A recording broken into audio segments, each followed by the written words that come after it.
Assalamualaikum warahmatullahi wabarakatuh.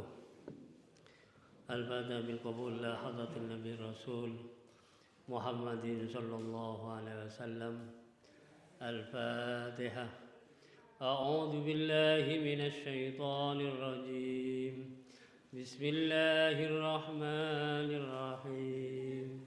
Alhamdulillahi rabbil alamin. Ar-Rahmanir Rahim. Maliki yaumiddin. Iyyaka na'budu wa iyyaka nasta'in. Ihdinas siratal mustaqim. Siratal ladzina an'amta 'alaihim ghairil maghdubi 'alaihim waladdallin. Amin. Allahumma salli wa sallim wa barik 'alaihi wa 'ala alihi. Allahumma salli 'ala Muhammad ya Rabbi salli 'alaihi wa sallim. Allahumma salli 'ala Muhammad ya Rabbi salli 'alaihi wa sallim. Arju syafa'ata min Muhammad law kuntu artakibul muharram. Allahumma salli 'ala Muhammad ya Rabbi salli 'alaihi wa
Allahumma salli ala Muhammad ya Rabbi salli alaihi wa sallim والدين أدهره محمد والكفر أبطله فهدم اللهم صل على محمد يا ربي صل عليه وسلم صلى الإله على محمد والآل كلهم وسلم اللهم صل على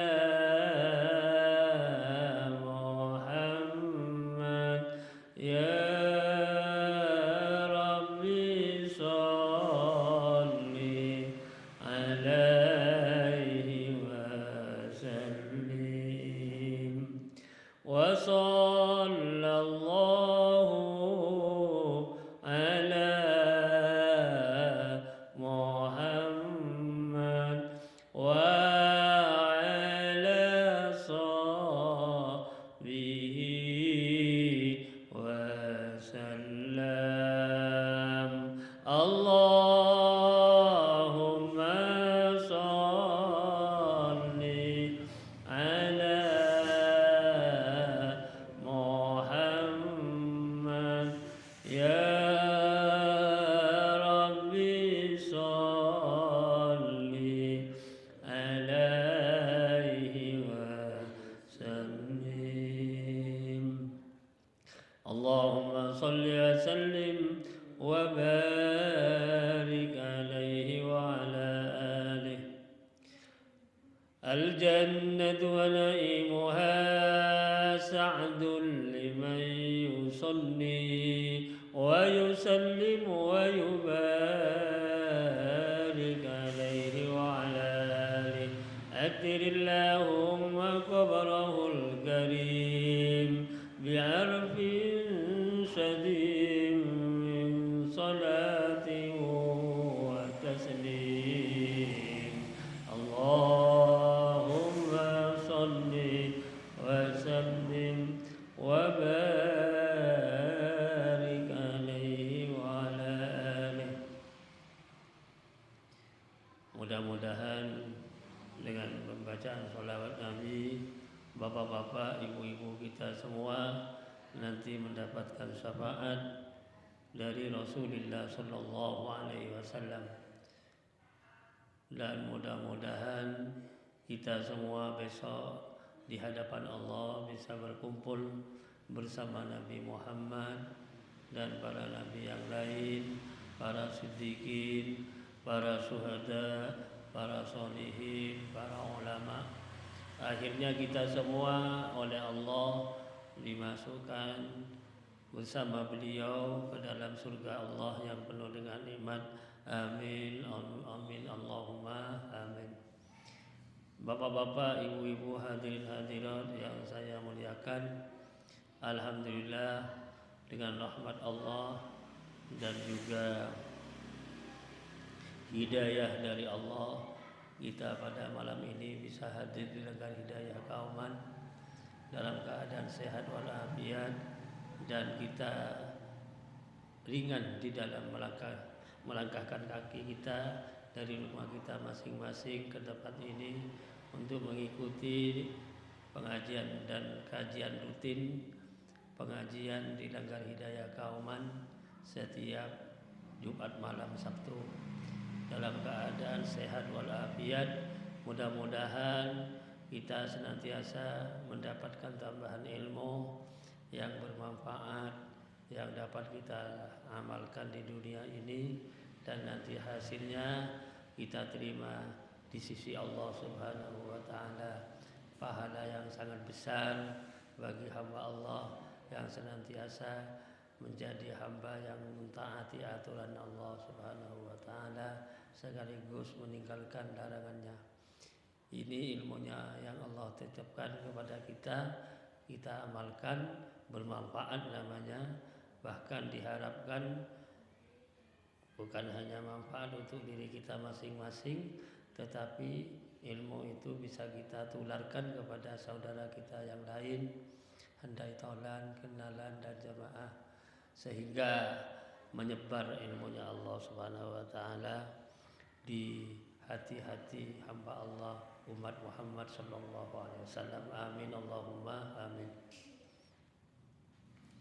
Bapak-bapak, ibu-ibu yang saya hormati, alhamdulillah juga Langgar Hidayah Kauman sampai detik ini kegiatan ritual yang diadakan terjadwal di Langgar Hidayah ini bisa berjalan dengan istiqomah.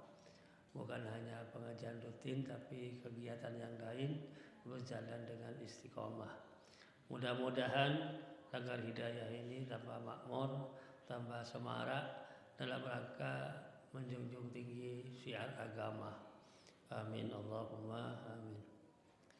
Bapak-bapak, ibu-ibu yang saya hormati, sering saya sampaikan kaitannya dengan orang yang berangkat dari rumahnya pindah tempat ke tempat lain atau tujuan yang dituju di situ mendapatkan ilmu pengetahuan.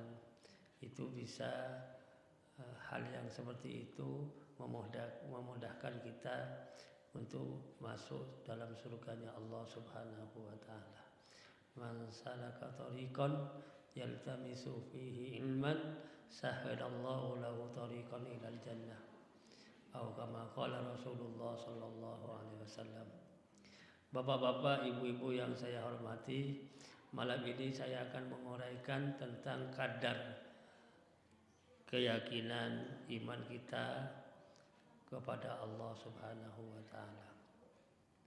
Khususnya dan juga iman kepada malaikatnya, kepada kitab-kitab Allah, utusan-utusan Allah, dan juga iman kepada qada dan qadar Allah. Kemudian iman pada terjadinya hari kiamat kelak. Begini, karena ini adalah pondasi bagi semua manusia sebetulnya, yang terutama yang iman mempunyai agama yang diridhai Allah agama Islam, maka pondasinya harus kuat, keyakinannya harus kokoh, keyakinannya tidak goyang. Karena begini ceritanya, sebelum Al-Quran itu diturunkan ke dunia oleh Allah melalui malaikat Jibril agar disampaikan kepada Rasulullah sallallahu alaihi wasallam, Allah sudah tahu bahwa manusia di permukaan bumi termasuk kita diketahui oleh Allah bahwa kadar keyakinannya dalam menyembah berbakti kepada Allah itu, manusia itu dalam posisi ragu-ragu atau setengah-setengah, tidak full gitu. Keyakinannya, imannya kepada Allah tidak bulat, sehingga dalam proses kehidupannya manusia yang demikian itu posisinya itu goyang. ada gangguan sedikit sudah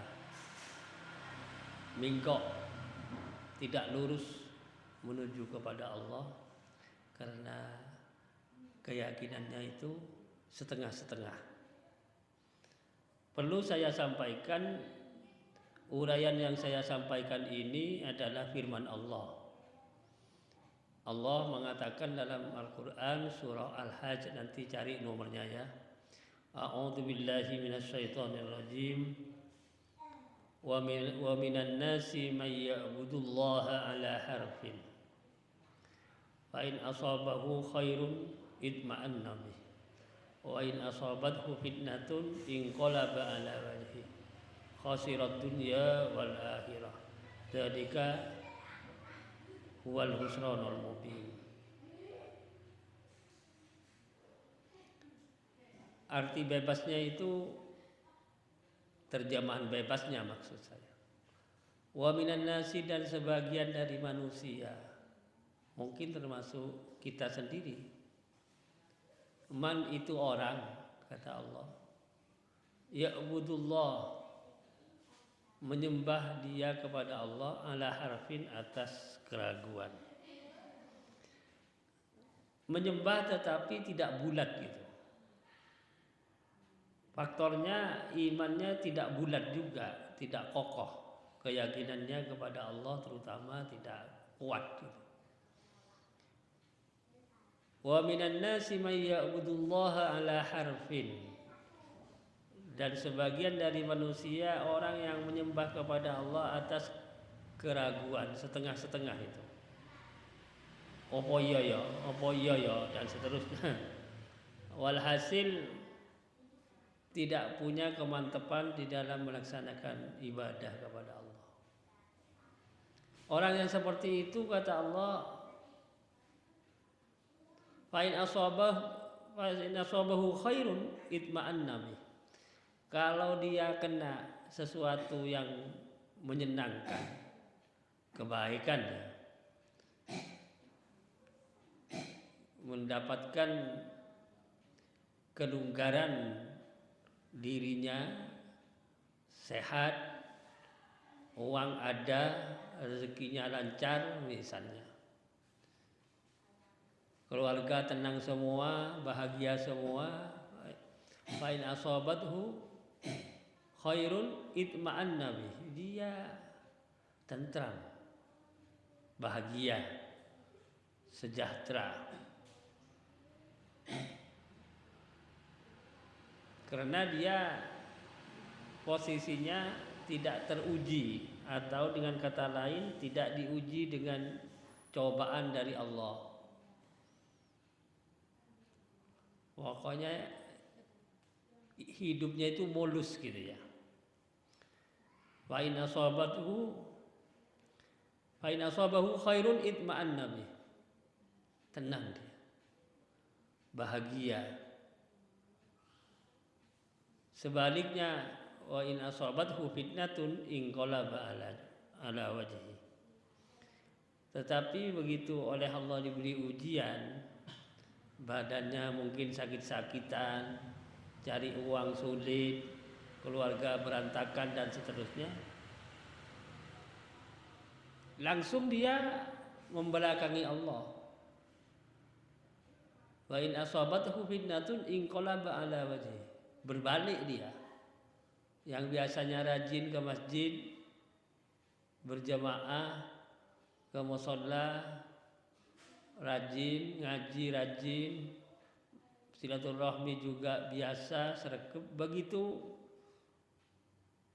ada ujian sebaliknya, langsung dia jauh dari masjid, jauh dari pengajian, jauh dari silaturahmi.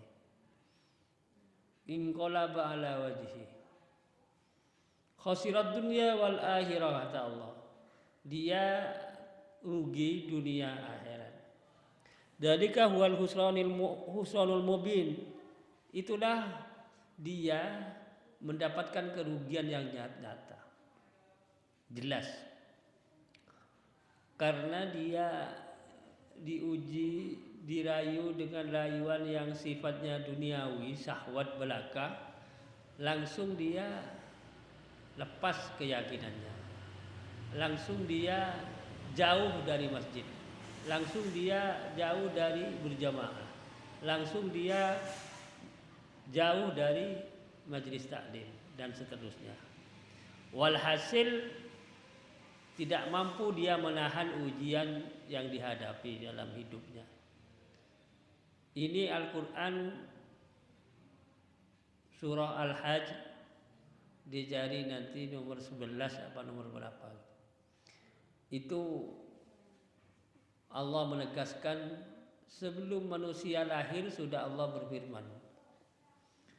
Ya, firman itu secara transparan disampaikan oleh Allah kepada malaikat Jibril agar wahyunya Allah itu dilanjutkan kepada Nabi Muhammad. Namun demikian ayat ini statusnya dalam kalam khobar itu, informasi dari Allah. Tetapi informasi dari Allah itu pasti itu. Saya ulangi kembali supaya jelas. A'udzu billahi minasyaitonir rajim. Wa minan nasi may ya'budullaha ala harfin. Fa in asabahu khairun itma'anna bih. Wa in asabathu fitnatun inqalaba ala wajhi khasirat dunya wal akhirah. Dzalika huwal khusranul mubin. Bapak-bapak, ibu-ibu yang saya hormati, posisi orang yang seperti itu goyang kehidupannya, tidak jejak ya, atau tidak kokoh. Begitu ada rayuan keduniaan yang menyeret dia kepada syahwat belaka, langsung dia berbalik, tidak menghadap Allah lagi. Dengan kata lain, tidak taat lagi aturan Allah karena keyakinannya goyang.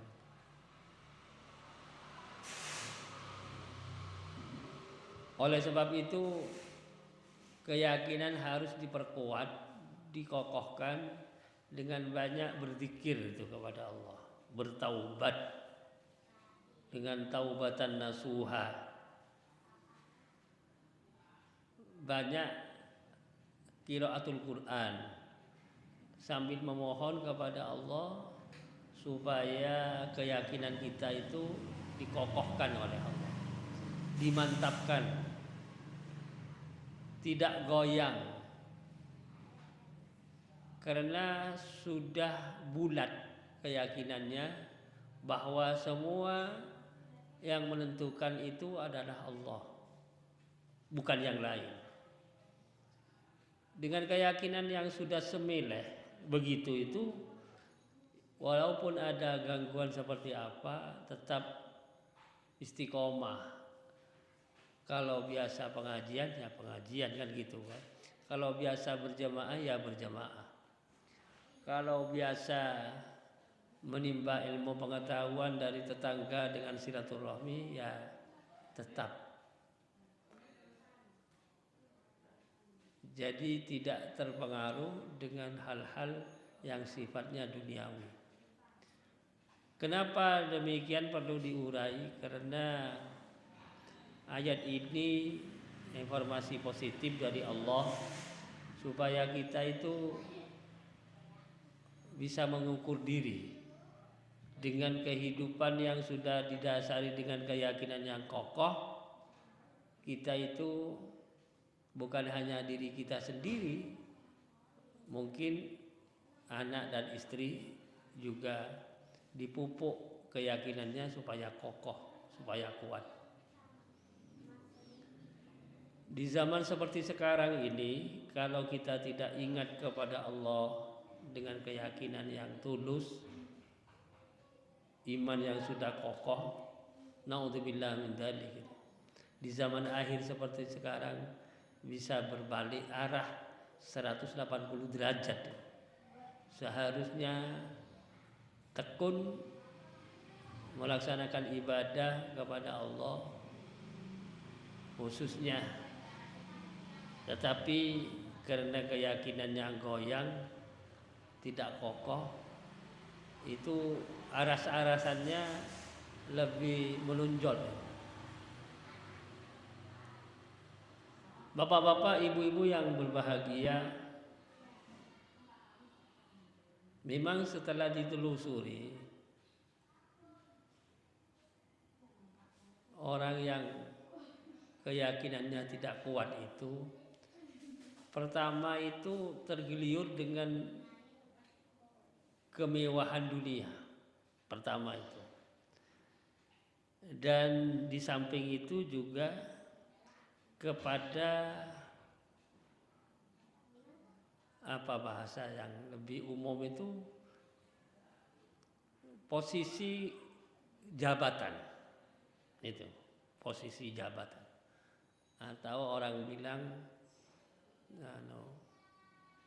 supaya dihormat orang lah.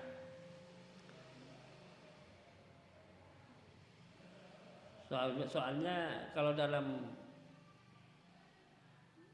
kode-kode dalam ilmu yang bermanfaat itu hubbud dunya wa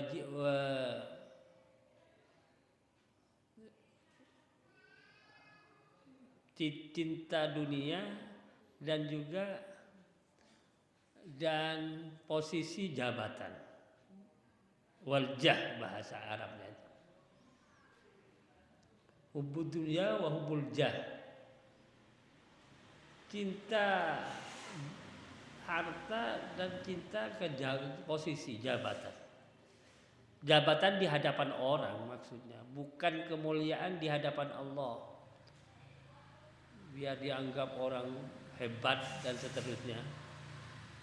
Hati seperti itulah menggoyangkan kemantapan yang iman itu kepada Allah dan Rasulnya.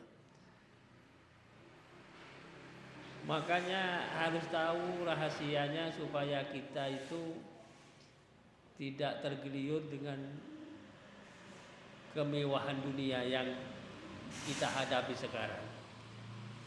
Kenapa demikian? Karena waktu yang kita hadapi di dunia itu sebentar. Kalau 100 tahun itu sudah lama. Kehidupan di dunia 100 tahun maksudnya.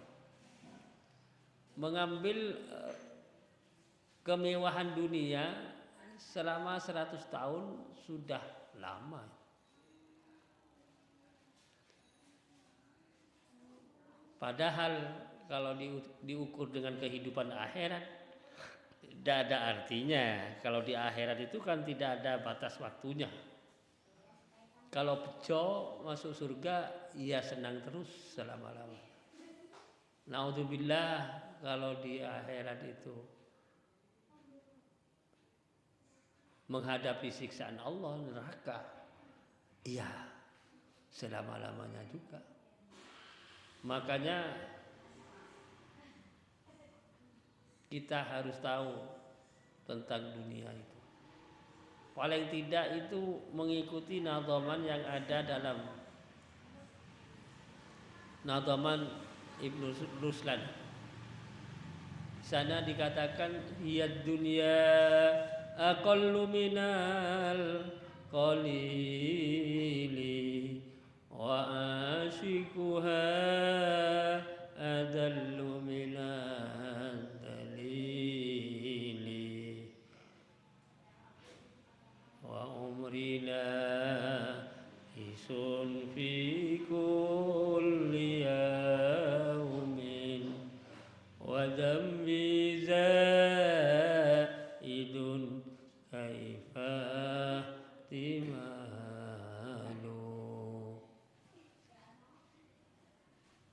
Kalau kita tahu tentang ini, insya Allah kita tidak akan tergiur, terpicu dengan hiruk pikunya dunia, atau yang lebih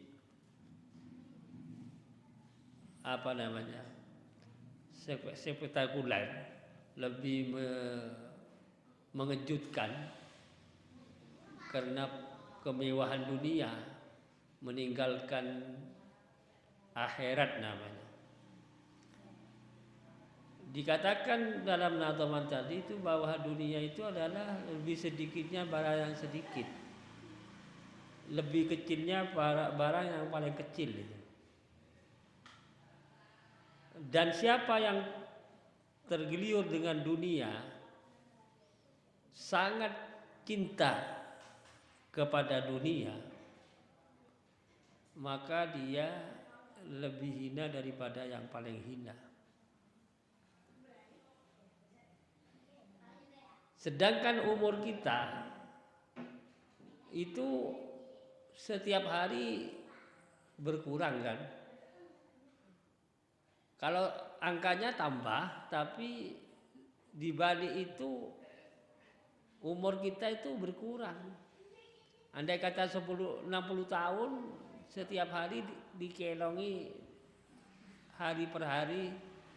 Kalau 1 bulan kelong 30 hari kata. Kalau 2 bulan kelong 60 hari. Angka tambah, tetapi mendekatkan diri kita ke akhirat lebih dekat. Jadi titik tolaknya dari ayat ini, kita ini harus waspada supaya keyakinan kita itu kokoh gitu. Iman kita kepada Allah dan Rasulnya kuat sekali. Sekali iman tetap iman, sekali mantap tetap mantap kan gitu. Sekali tangguh tetap tangguh keyakinan itu. Nah ini yang harus diwaspadai, karena kalau keyakinan itu goyang, tidak kokoh, tidak tangguh, maaf ya, tergiur dengan kehidupan dunia yang serba syahwat itu, akhirnya kita untuk akhirat itu dengan bahasa yang lebih sederhana diringankan atau disepelekan untuk akhirat. Kenyataannya manusia hidup di dunia ya begitu itu. Makanya oleh Allah dikatakan tadi dalam surah Al-Hajj itu, setengah dari manusia itu orang yang menyembah kepada Allah dalam posisi ragu-ragu. Iman kepada Allah tapi separuh-separuh. Kalau bahasa yang lebih populer, etok-etok. Etok-etok iman, etok-etok Islam, etok-etok semangat, etok-etok. Pura-pura bahasa Indonesianya. Nah ini ditegaskan oleh Allah sedemikian rupa dalam surah Al-Hajj tadi. Kita ke depan itu harus punya keyakinan yang kokoh, kuat. Sekali percaya kepada Allah, sekali percaya pada Rasulullah, ya tetap percaya, tetap yakin, tetap mantap keyakinan kita itu. Kenapa begitu? Karena kaitannya dengan mentaati aturan Allah dan menjauh larangannya, sehingga posisi kita itu statusnya di hadapan Allah sebagai umat terbaik, seperti yang minggu kemarin dikatakan kuntum khaira ummatin, kan begitu.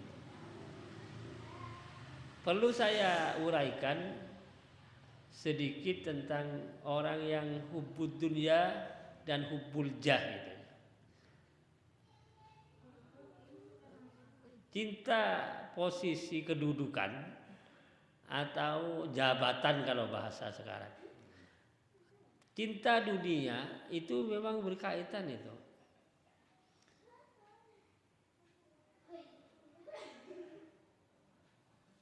Kenapa sekarang banyak orang yang melanggar aturan Allah, punya lewat jabatannya dia pikul di pundaknya, Katakanlah kalau bahasa yang kita tahu, punya posisi jadi menteri misalnya, jadi menteri.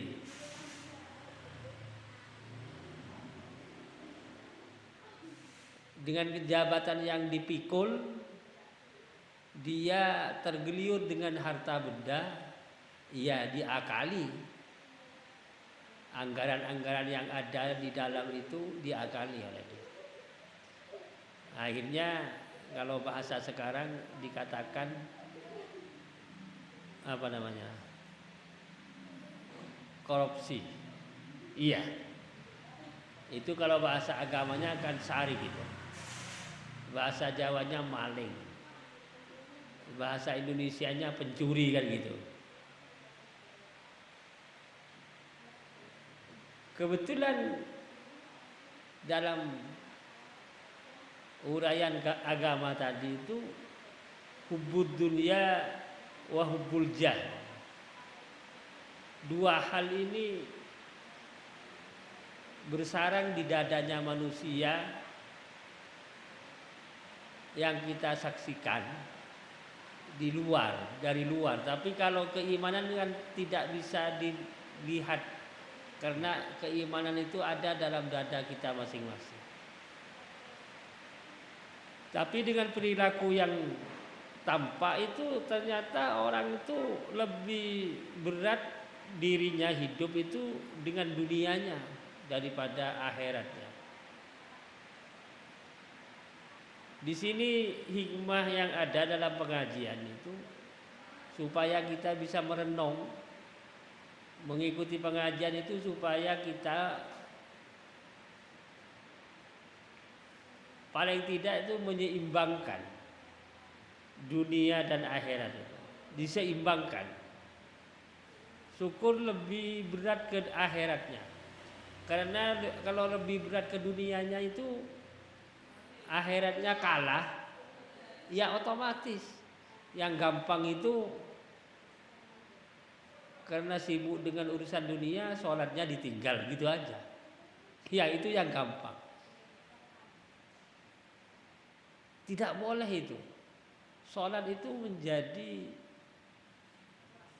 kepentingan pokok dari pribadi-pribadi manusia, termasuk kita, hamba Allah, untuk melaporkan diri paling tidak 5 kali sehari semalam ya. Laporan kepada Allah itu bahwa mulai pagi sampai duhur diberi kehidupan sedemikian rupa, mensyukuri nikmat Allah, perlu dilaporkan kepada Allah. Dari duhur ke asar lapor lagi. Karena walaupun setengah jam, 1 jam, 2 jam dari laporan satu ke laporan kedua itu juga waktu itu yang dilalui. Dari asar ke maghrib lapor lagi. Dari maghrib ke isya lapor lagi kepada Allah. Dari isya ke subuh lapor lagi.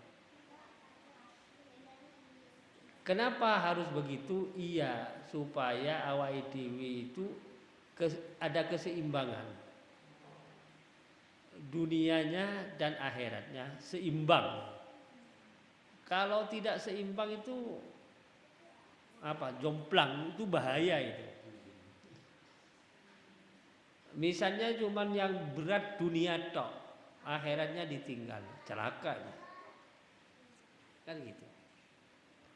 Padahal awake dhewe sedang hidup di dunia. Untuk meninggalkan dunia kan tidak mungkin. Tetapi kalau disetting sedemikian rupa bisa seimbang, itu nanti kehidupannya itu normal itu. Tidak berat sebelah itu. Bapak-bapak, ibu-ibu yang berbahagia, di sini pentingnya kita mempunyai keyakinan yang kokoh dan mantap gitu. Apa yang berkaitan dengan perintah Allah itu, dan kita harus yakin juga Apa yang berkaitan dengan larangan Allah kita juga harus yakin bahwa itu tidak boleh kita langgar, kan gitu. Dengan keyakinan yang sudah mantap itu tidak mungkin kita bermaksiat dengan meninggalkan larangan Allah, aturan Allah, gitu. Bapak-bapak, ibu-ibu yang saya muliakan, ingat bahwa umur kita itu pendek. Sebentar gitu. Tidak beratus-ratus tahun.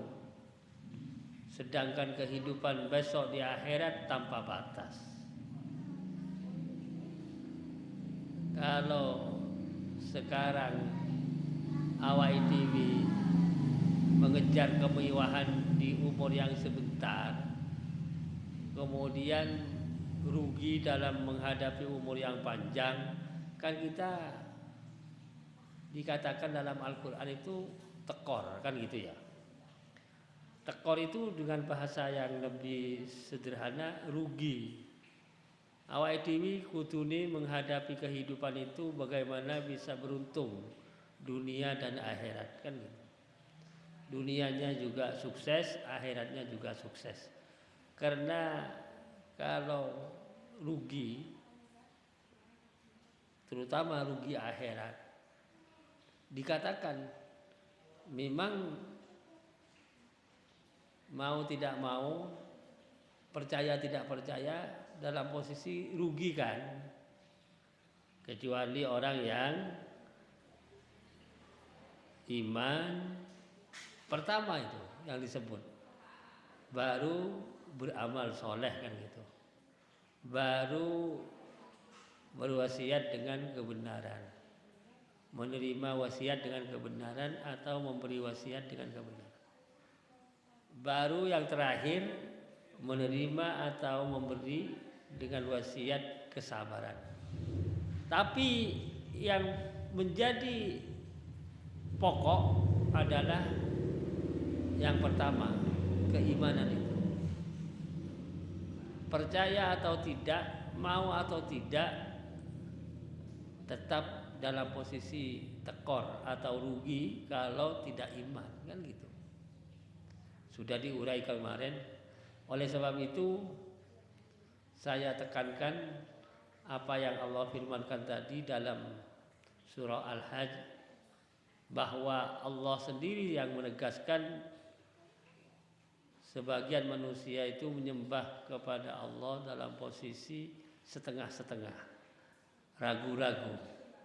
Tidak, bahasa sini itu tidak serius dia, tidak teman-teman, tidak cong gitu. Nah ini yang menjadi pembahasan, keraguan-keraguan keyakinan itu bahaya itu. Jadi sekali ragu, iman tetap iman, jangan sampai ragu. Sekali percaya tetap percaya, jangan sampai bimbang. Bapak-bapak, ibu-ibu yang berbahagia, uraian tentang firman Allah surah Al-Hajj yang baru kita baca tadi itu bisa menyebar dengan berbagai macam kehidupan yang kita hadapi setiap hari, setiap minggu, setiap bulan, bahkan setiap tahun. Kalau kita panjang umur menghadapi itu. Kebetulan tentang substansi dari keyakinan itu memang kadang pasang, kadang surut, kan begitu. Nah ini dikala pasang awake dhewe tidak mau turun-turun dari masjid, kan begitu. Begitu surut tidak mau dekat masjid, kan gitu. Nah di sini kalau kadang pasang bertambah kuat, tambah mantap, tambah hebat keyakinannya, kan gitu ya.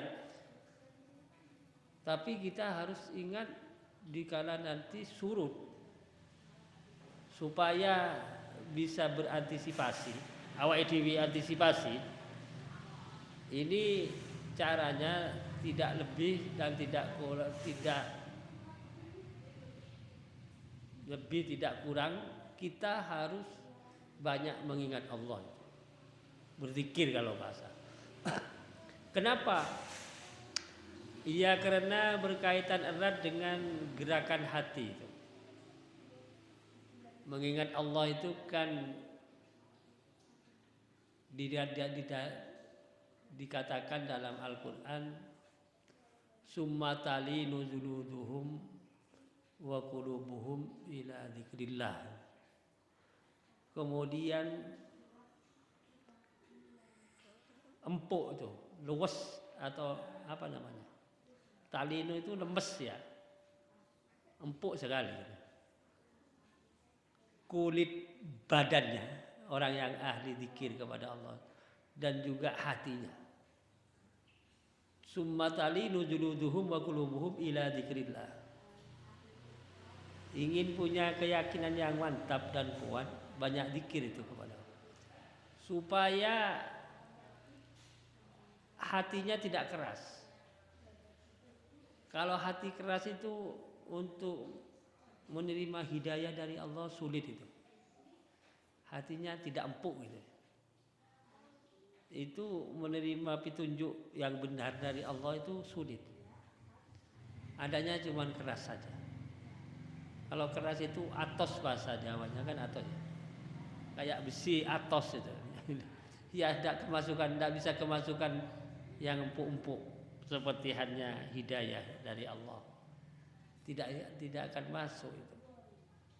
Oleh sebab itu ingat firman Allah, alladzina amanu wa tatma'innu qulubuhum bi dzikrillah, ala bi dzikrillahi tatma'innul qulub. Kalau dalam akhir salat itu bacaannya kan ya muqallibal qulub, doa itu. Ya muqallibal qulub tsabbit qalbi ala dinika. Wahai zat Allah yang memutarbalikkan hati. Ya. Jadi tertuju kepada Allah. Yang bisa memutarbalikkan hati itu Allah. Kan begitu. Tsabbit qalbi, tetapkan hati saya ya Allah ala dinika, atas agamamu. Tidak goyang itu. Termasuk doa di akhir kita kalau sholat itu, tahiyat akhir. Ya muqallibal qulubi tsabbit qalbi ala dinika subhanaka inni kuntu minadh dhalimin. Bapak-bapak, ibu-ibu yang berbahagia, harus termotivasi sedemikian rupa masing-masing individu itu dengan gerakan batin namanya. Gerakan batin itu hati itu bergerak pada gerakan yang positif, berzikir kepada Allah. Kalau olahraga itu namanya gerakan fisik. Olahraga, mengolah raga. Olah jiwa ini yang lebih penting juga, mengolah jiwanya supaya tentram, supaya tenang, hatinya empuk, tidak keras, kan gitu. Ini yang perlu menjadi renungan kita bersama ke depan itu, bukan cuma diri kita sendiri tapi mungkin keluarga. Andai tolong perlu diberitahu supaya tidak tergeliur dengan hiruk pikuknya dunia yang kita hadapi dengan waktu yang relatif singkat. Tidak lama di dunia itu. Bapak-bapak, ibu-ibu yang berbahagia, ini sedikit uraian berkaitan dengan firman Allah surat Al-Hajj tadi. Judulnya itu adalah sebagian manusia hidup di dunia itu keyakinannya itu dalam posisi setengah-setengah, tidak bulat Oleh sebab itu kita memohon kepada Allah masa depan kita itu supaya lebih bagus, cerah, mempunyai keyakinan yang bulat, yang kuat, yang mantap gitu. Ini penting ini. Oleh sebab itu dasar kehidupan kita beragama yang perlu diperhatikan adalah pondasinya, keyakinan itu. Supaya sekali lagi tidak mudah terganggu dengan rayuan-rayuan dunia syahwat itu. Maulaya sholli wa sallim daiman abada ala habibika khairil khalqi kullihim huwal habibul ladzi turja syafa'atuhu likulli hawlim minal ahwali muqtahimi ya rabbi bil mustafa balligh maqasidana waghfir lana ma madha ya wasi'al karami. Rabbana atina fid dunya hasanah wa fil akhirati hasanah wa qina adzabannar. Subhana rabbika rabbil izzati amma yasifun wa salamun alal mursalin walhamdulillahi rabbil alamin. Assalamualaikum warahmatullahi wabarakatuh.